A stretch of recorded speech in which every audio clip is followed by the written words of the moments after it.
Kelvin stood in the marble-tiled foyer of his Montclair, New Jersey home, rehearsing the words he'd been crafting for weeks. The afternoon sun streamed through the floor-to-ceiling windows, casting geometric shadows across the Persian rug Diana had insisted they purchase during their honeymoon in Istanbul. 3 years of marriage, 3 years of watching his wife's eyes light up at the mention of his executive salary, 3 years of wondering if the woman who slept beside him loved Kelvin the man or Kelvin the portfolio. Today, he would finally know. He loosened his tie, mussed his hair just enough to look distressed, and prepared to deliver the performance of his lifetime. "Diana, I got fired today," he would say, watching carefully for the flicker of panic, the subtle recalibration of affection that would tell him everything he needed to know. What Kelvin didn't anticipate was 8-year-old Lily Chun from next door, perched on the decorative bench just outside his front window, her pink backpack still strapped to her small shoulders. Lily had developed a habit of stopping by the Thornton residence after school, drawn by Diana's homemade cookies and the glamorous life she glimpsed through their windows. The child possessed that peculiar gift of invisibility that belongs exclusively to the very young, moving through adult spaces unnoticed, absorbing conversations never meant for her ears. She'd been sitting there for nearly 10 minutes, working on her math homework, when she heard voices drifting from the partially open kitchen window above her head. Not Kelvin's voice, Diana's voice, and another woman's voice, smooth and confident, with the kind of authority that made even adults sit up straighter. "You've done beautifully, Diana. 3 years is the magic number in New Jersey for alimony optimization. Any longer, and you risk emotional attachment. Any shorter, and the courts get suspicious." Lily's pencil stopped moving across her worksheet. She recognized that second voice. Natasha, the pretty woman with the dark hair who visited every Thursday afternoon, always carrying a leather portfolio, and leaving with Diana looking somehow different, more purposeful, like someone who'd just received important instructions. Lily had always thought Natasha was Diana's yoga instructor or maybe a personal shopper. But this conversation didn't sound like yoga plans. What if Kelvin suspects something?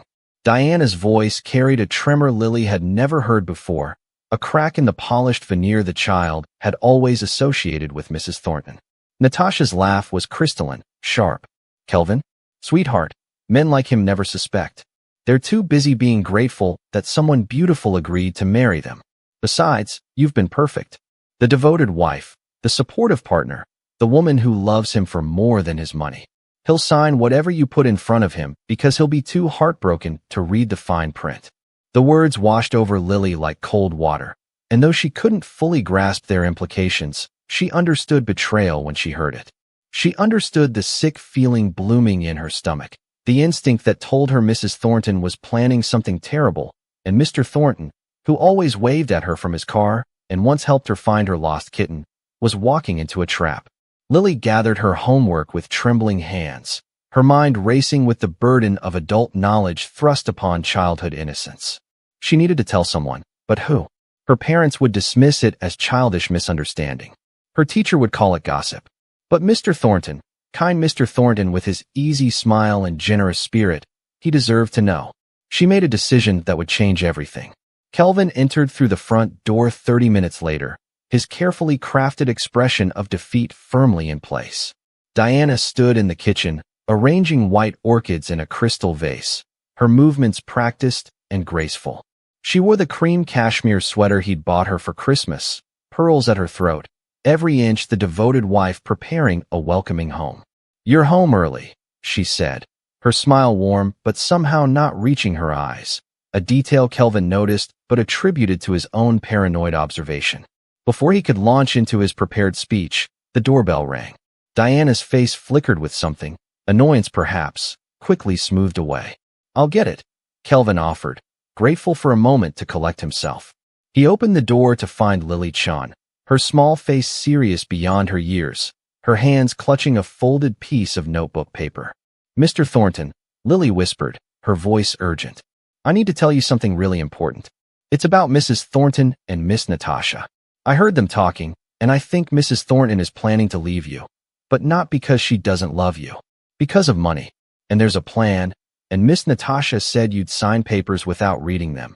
And I know I'm not supposed to listen to grown-up conversations, But you were always nice to me, and I thought you should know before something bad happens." The words tumbled out in a rush, childish syntax wrapped around adult revelations. Kelvin knelt down, his staged misery forgotten, replaced by genuine confusion. "Lily, slow down. What exactly did you hear?" The little girl pressed the folded paper into his hand. On it, in careful third-grade handwriting, she'd written everything she could remember: Thursday meetings, Rhode Island apartment, 3-year plan, alimony optimization. Don't let him read the papers. Kelvin stood motionless in his doorway, the child's note trembling in his hand like evidence of a crime he hadn't yet processed. Lily looked up at him with those dark, worried eyes, waiting for reassurance that she'd done the right thing, that the adult world made sense, that good people were protected by truth. He managed a smile that felt like broken glass in his chest. "You did the right thing, Lily. Thank you for being brave. Now go home, sweetheart. Everything's going to be okay." The lie tasted bitter, but children deserve their innocence protected, even when they'd already glimpsed its destruction. He watched her skip down the driveway, backpack bouncing, before he turned back into the house where his wife was humming softly in the kitchen, completely unaware that her carefully constructed facade had just been demolished by an 8-year-old with a conscience. The confrontation that followed was surprisingly civil, almost surgical in its precision. Kelvin didn't rage or accuse. He simply placed Lily's note on the granite countertop between them and watched Diana's face drain of color. "How long have you known?" she asked finally, her voice stripped of pretense. "About 3 minutes," Kelvin replied. "How long have you been planning this?" Diana set down the orchid she'd been arranging, her hands steady despite everything. "Does it matter? You were going to test me anyway, weren't you? That's why you came home early with that defeated look. You were going to pretend you'd lost your job, see if I'd stay. We were both playing games, Kelvin. I just started mine first." The honesty was somehow worse than deception would have been. She didn't apologize. She didn't beg. She simply acknowledged the truth and waited for his response. Within 2 weeks, they'd drawn up divorce papers. Diana's attorney, a sharp-eyed woman from Princeton, presented a settlement that shocked everyone in the room. Diana was waiving alimony entirely, requesting only her personal belongings and the BMW she'd driven for the past year. "My client wishes for a clean break," the attorney explained, sliding the papers across the mahogany conference table. "No spousal support, no property division beyond what's outlined here. She asks only that Mr. Thornton refrain from disparaging her publicly." Kelvin's lawyer, Gerald Hutchinson, a silver-haired veteran of contentious divorces, looked genuinely confused. "Mrs. Thornton, I have to advise you that under New Jersey law, you're entitled to considerably more. 3 years of marriage to a man of your husband's means typically warrants." Diana cut him off with a graceful wave of her hand. "I understand my rights, Mr. Hutchinson. I'm choosing to exercise them in this manner." Kelvin signed the papers with a sense of hollow victory.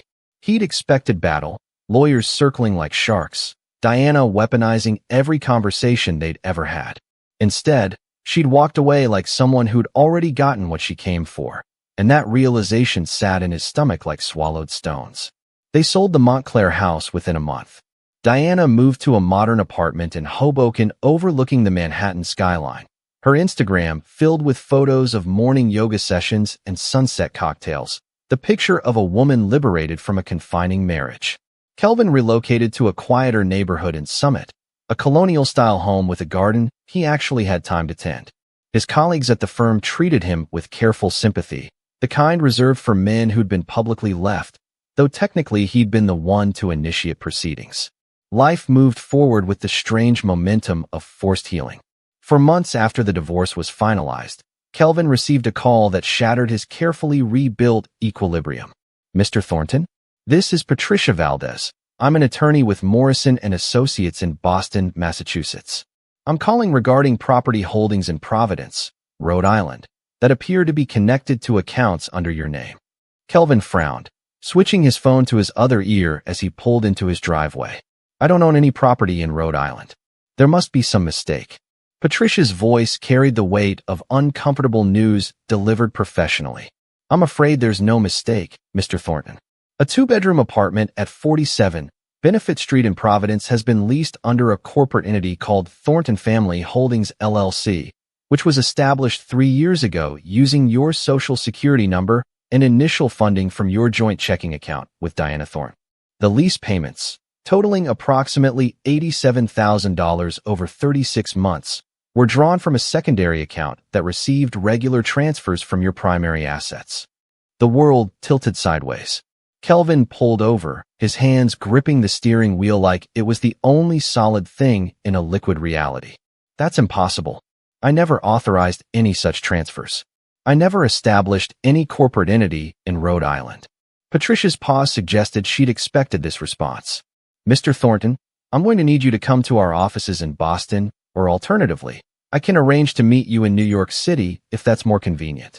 What I need to discuss with you is sensitive and complicated, and it concerns not just the Providence property, but a pattern of financial activity that appears to involve multiple parties across several states.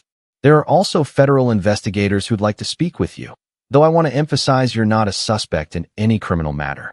You appear to be a victim. Victim. The word echoed in Kelvin's mind as he sat in his parked car, neighbors walking their dogs past his window, the autumn leaves falling in their predetermined patterns, the world continuing its normal rotation while his understanding of the past 3 years crumbled into something unrecognizable. He'd thought Diana had played a simple game. Gold digger marries well, gets bored, moves on. But this was architecture, not impulse. This was planning that stretched back to before their wedding, infrastructure built in shadows while he'd been choosing wedding venues and writing vows. Who else is involved? Kelvin asked, though part of him already knew. Patricia's answer confirmed his worst suspicion. The primary resident of the Providence apartment, according to utility bills and neighbor testimony, was a woman named Natasha Volkov. Does that name mean anything to you? Everything clicked into terrible focus. Natasha, Diana's supposed friend, the woman who'd appeared in their lives 6 months after the wedding, becoming a fixture at dinner parties, a confidant during Diana's supposed struggles with adjustment to married life, a presence so constant Kelvin had stopped noticing her at all. She'd been in his home, eating his food, drinking his wine, all while running some kind of operation from an apartment he'd unknowingly funded. The betrayal was so layered, so complete, that Kelvin felt something crack inside him that wasn't quite his heart, but something deeper, the fundamental trust that people were generally who they claimed to be. When can we meet? He asked Patricia, his voice steady despite the earthquake happening beneath his skin. As soon as possible, Mr. Thornton, she replied. Because what I've told you so far is just the beginning. The Morrison and Associates office occupied the 14th floor of a glass tower in Boston's financial district, where the view stretched across the harbor and the November wind rattled the windows like impatient fingers. Kelvin sat in a leather chair that probably cost more than most people's monthly rent, facing Patricia Valdez and a man who'd introduced himself as Special Agent Marcus Chin from the Federal Trade Commission's Consumer Protection Bureau. On the conference table between them lay 3 bankers' boxes filled with documents, flash drives, and what appeared to be printed transcripts of text messages and recorded conversations. Before we begin, Patricia said, her expression sympathetic but professional, I want you to understand that nothing you're about to hear reflects on your judgment or intelligence. Natasha Volkov is exceptionally skilled at what she does. You're one of 14 men we've identified so far, and every single one of them is educated, successful, and emotionally intelligent. That's actually her target demographic. Agent Chin opened the first box and withdrew a spiral-bound document that looked like a training manual. We recovered this from Natasha's Providence apartment after a Seattle-based CEO named Richard Breslin filed a complaint that triggered our investigation. It's called the Strategic Marriage Optimization System, and it's essentially a step-by-step guide for weaponizing intimate relationships for financial gain. He slid the manual across to Kelvin, who opened it with hands that had forgotten how to stay steady. The table of contents read like a nightmare syllabus. Chapter 3. Identifying high-value targets through professional networks. Chapter 7. Establishing emotional dependency while maintaining exit strategy. Chapter 12. Leveraging joint assets through secondary corporate structures. Chapter 15. Post-dissolution reputation management and client referral systems. This wasn't a scam. It was a curriculum. Natasha didn't invent this overnight. Patricia explained, pulling out a timeline printed on poster board that looked like something from a criminal investigation television show. She's a former family law paralegal who worked in firms across Connecticut and New Hampshire before her license was suspended for ethical violations in 2018. That's when she pivoted from working within the legal system to exploiting it from the outside. She started consulting privately with women going through divorces, teaching them negotiation tactics and legal loopholes. Somewhere around 2019, she evolved the model. Instead of helping women exit bad marriages, she started helping them enter strategic ones. Kelvin felt sick. "You're telling me Diana married me as part of a consulting arrangement?" Agent Chen shook his head. "Not exactly. Diana was one of Natasha's earliest clients, but for a different reason initially. She'd been through a painful divorce in her 20s, left with almost nothing because she'd signed a prenuptial agreement without proper legal counsel. She found Natasha through a support group for divorced women in Princeton." Patricia picked up the narrative thread. Natasha saw potential in Diana. She was beautiful, educated, socially adept, and motivated by a very specific kind of pain, the pain of having been legally outmaneuvered. Natasha offered her something that looked like empowerment. Learn the system, use the system, never be vulnerable again. "But here's where you come in, Kelvin." She pulled out a file with his name on it, and seeing his own life reduced to tabbed sections and highlighted passages felt like watching his autopsy performed while he was still breathing. "You were case study number 14 in Natasha's records, but you were actually her first full implementation. Diana was her first student to complete what Natasha called the full cycle protocol: strategic target identification, relationship establishment, asset positioning, optimized exit, and referral generation." Agent Chen opened his laptop and turned it toward Kelvin, where a spreadsheet glowed against the dark screen. "After Diana successfully executed her exit from your marriage, she became a referral source. She introduced Natasha to 6 other women in her social circle across New Jersey and Maryland, women who were either recently divorced or unhappily married to wealthy men. Natasha charged them between $15,000 and $30,000 for her consulting services, which included the use of the Providence apartment as a discreet meeting location where she could coach them without their husbands knowing. The apartment you funded became the headquarters for an entire operation." Kelvin's voice came out rough and used. "Why Providence? Why Rhode Island specifically?" Patricia's expression turned grim. "Because Rhode Island has different reporting requirements for corporate entities and more flexible trust laws than New Jersey or New York." Natasha was sophisticated enough to know that spreading her activities across state lines would make detection harder and prosecution more complicated if anyone ever caught on. The next revelation hit Kelvin like a physical blow. Agent Chen pulled out a flash drive and explained that Natasha had kept meticulous records, not for legal protection but for marketing purposes. She'd recorded coaching sessions with clients, documenting their successes as testimonials for recruiting new business. "Your marriage is featured in approximately 14 hours of recorded material," Agent Chen said carefully. "Natasha used your relationship as a teaching tool. How Diana met you at a charity fundraiser and researched your professional background before arranging a second encounter.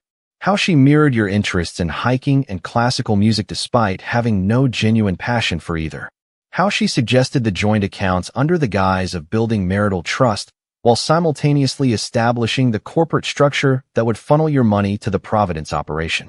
Every milestone in your relationship was analyzed and packaged as a replicable strategy." Kelvin stood abruptly, needing to move, needing the blood to circulate through his body because sitting still felt like dying. He walked to the window and stared out at Boston Harbor, where ferries cut white lines through dark water, where people were living ordinary lives uncomplicated by the knowledge that their most intimate moments had been calculated performances. "Why did Diana waive alimony?" he asked the glass. "If Natasha's whole system was about optimizing divorce settlements, why did Diana walk away with nothing?" Patricia joined him at the window, her reflection ghostly against the cityscape. "Because Natasha was already under investigation in Washington state by the time you filed for divorce. Richard Breslin's attorney had connected him with the Federal Trade Commission, and Natasha knew walls were closing in. She told Diana to execute a clean exit. No alimony, no protracted legal battle, nothing that would draw attention or create a paper trail connecting back to the Providence operation. There's something else, Agent Chen said from behind them. Something that changes the context of everything you've experienced. Kelvin turned, and the agent's expression carried a weight that suggested the worst wasn't over. It was just differently terrible. Natasha's ex-husband, Daniel Volkov, reopened their divorce case 6 months ago. He'd discovered evidence that Natasha had hidden assets during their original settlement proceedings. Natasha needed character witnesses, people who could testify that she was a legitimate business consultant, not a fraud artist. That's why she contacted Diana repeatedly after your divorce was finalized. She needed Diana to provide testimony in her Massachusetts divorce proceedings, making the whole operation look like legitimate coaching rather than systematic exploitation. Diana refused. That refusal is actually what led us to the full scope of Natasha's activities. The coffee had gone cold in Kelvin's cup, but he kept holding it anyway, needing something to anchor his hands while the world continued reorganizing itself into patterns he'd never imagined. Agent Chen pulled another document from the boxes, this one bearing the official seal of the Federal Trade Commission Investigation Division. In March of this year, we obtained a warrant to search the Providence apartment. What we found was essentially a comprehensive archive of Natasha's entire operation spanning 5 years. Client files, recorded coaching sessions, financial flowcharts, even draft manuscripts for a book she was planning to publish about empowering women through strategic relationship management. Patricia added quietly. She titled it The Marriage Advantage, How Smart Women Win at Love and Money. Her literary agent was shopping it to publishers when our investigation became public. Kelvin finally set down the coffee cup before he crushed it. You said I was case study 14. What does that actually mean? Agent Chen opened a leather portfolio to reveal printed pages with clinical headers and detailed annotations. Natasha documented your relationship with Diana from the initial contact point through the divorce finalization. She recorded Diana's coaching sessions where they discussed strategies for managing your expectations, navigating potential conflicts, and positioning assets for optimal extraction. But here's what makes your case particularly significant. You weren't just a victim, Kelvin. You were the proof of concept. When Natasha recruited new clients, she showed them your file as evidence that her methodology worked. Professional man, stable income, emotionally available, no prior divorce history. You represented the ideal scenario, and Diana's successful execution of the full cycle protocol became Natasha's signature demonstration.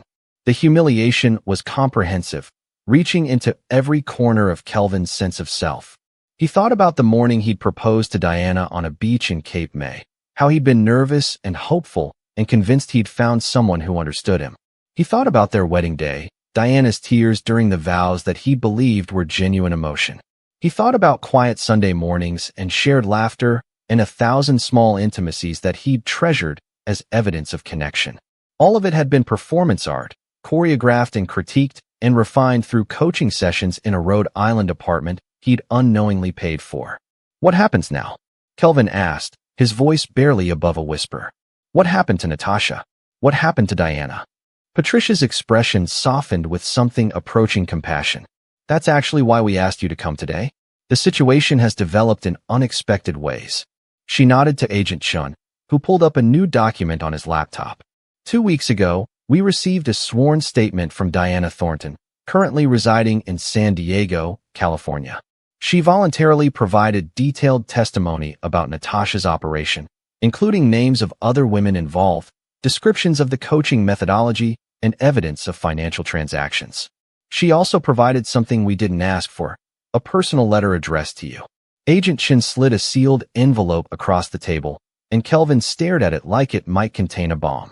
You don't have to read it now, Patricia said gently, but I think it might provide some context you're looking for. Kelvin opened the envelope with hands that had learned to stop shaking through sheer force of will. Diana's handwriting was familiar, the same elegant script that had signed birthday cards and grocery lists, and the divorce papers that had ended their marriage. The letter was 2 pages, single-spaced, and as Kelvin read, the narrative he'd been constructing began shifting once again. Diana wrote about meeting Natasha during a support group, about being convinced that the legal system was designed to exploit women, about believing that Natasha was teaching empowerment rather than manipulation. She described the slow realization that what she was participating in wasn't justice, but calculated cruelty, and how by the time she understood the full scope of what Natasha had created, she was too entangled to escape without consequences. I know this doesn't excuse what I did, Diana had written. I know that my participation in targeting you was a choice I made every single day for 3 years. But I also need you to know that Natasha's greatest skill wasn't teaching women how to exploit men. It was teaching women to exploit themselves first, to believe they were claiming power when they were actually surrendering their humanity. The letter continued with details about the Providence apartment, about coaching sessions where Natasha would review recordings of conversations between Diana and Kelvin, critiquing Diana's performance like a director reviewing dailies. Diana described feeling increasingly trapped in a role she no longer wanted to play, but afraid that leaving would mean admitting she'd become exactly what she'd once despised. When you had the divorce papers drawn up after Lily told you what she'd heard, I felt relief, Diana wrote. Not because I was escaping the marriage, but because you were escaping me. I waived alimony not as strategy, but as penance. It was the only honest thing I'd done in 3 years. The letter concluded with a paragraph that Kelvin read 3 times before its meaning fully registered. Kelvin became the very lesson Jessica feared, a man who learned to protect himself but still chose to act with compassion. You could have destroyed me publicly. You could have pursued criminal charges once you discovered the Providence apartment. Instead, you let me walk away with my dignity intact. That mercy haunted me until I realized it was also a challenge, to become someone worthy of the grace I'd been shown. Patricia waited until Kelvin had set the letter down before speaking. Diana's testimony was crucial to our case. Without it, we could prove financial impropriety, but not the systematic nature of Natasha's operation. With her cooperation, we documented 17 separate cases across New Jersey, Maryland, Connecticut, and New Hampshire. Natasha accepted a plea agreement last week. She surrendered her business assets, paid substantial fines, and accepted a permanent prohibition from providing any form of relationship or marriage consulting. She'll avoid prison, but her reputation and her operation are finished. Agent Chen added, Diana also provided restitution. She returned the full amount that was transferred from your accounts to the Providence operation, $87,000 plus accumulated interest. The money has been deposited into an account in your name. Kelvin felt something loosening in his chest. Not quite forgiveness, but perhaps the space where forgiveness might eventually grow. What about the other men? The other case studies? Patricia consulted her notes. We've contacted 12 of the 14 men documented in Natasha's files. 2 declined to participate in the investigation. Of the 12 who cooperated, 9 have received financial restitution from their ex-partners, facilitated through mediation rather than litigation. 3 cases are still pending. But Kelvin, I want you to understand something important. What happened to you wasn't failure on your part.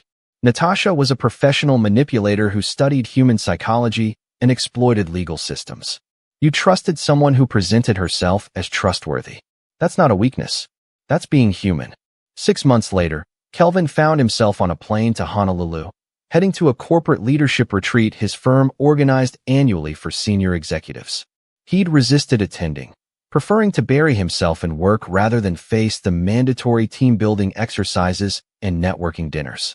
But his mentor, the firm's managing partner, had insisted, You've been through hell, Kelvin. Sometimes the only way forward is to change the scenery and remember who you are outside the damage. The retreat center was located on Oahu's north shore, where volcanic cliffs met turquoise water and the air smelled like plumeria and possibilities. On the second day, during a morning session about resilience and adaptive leadership, Kelvin met someone who changed everything again, but this time in a direction he hadn't anticipated.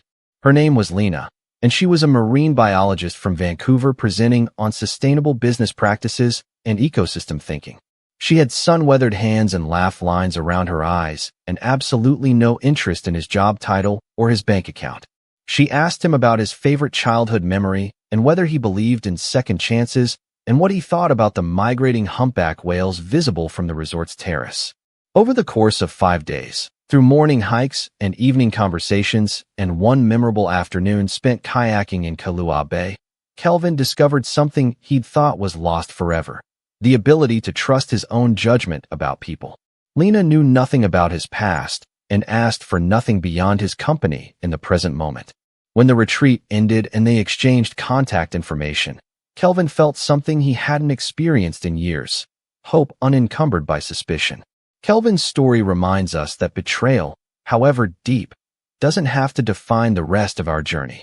Sometimes the people we trust most will disappoint us in ways we never imagined possible, and sometimes a child's innocent courage will save us from walking further into darkness. Diana's transformation from manipulator to truth-teller teaches us that redemption begins when we stop protecting our lies and start confronting them. Natasha's downfall proves that systems built on deception eventually collapse under their own weight. But perhaps the most powerful lesson lives in Kelvin's choice to remain open-hearted even after his heart had been strategically broken. He could have become cynical, bitter, closed off from future connection. Instead, he chose healing over hardness, and in doing so, discovered that true freedom isn't the absence of pain. It's the courage to trust again despite it. If you're walking through your own season of betrayal or healing, know this: you are stronger than the worst thing anyone has done to you, and your story isn't finished yet. The best chapters might still be unwritten. If this story touched your heart or reminded you that healing is always possible, please like this video, subscribe to our channel, share it with someone who needs encouragement today, and leave a comment below telling us what lesson resonated most with you. Your engagement helps us continue bringing these meaningful stories to families everywhere. Until next time, remember, you've got this, and it's okay to feel everything you're feeling. Keep moving forward.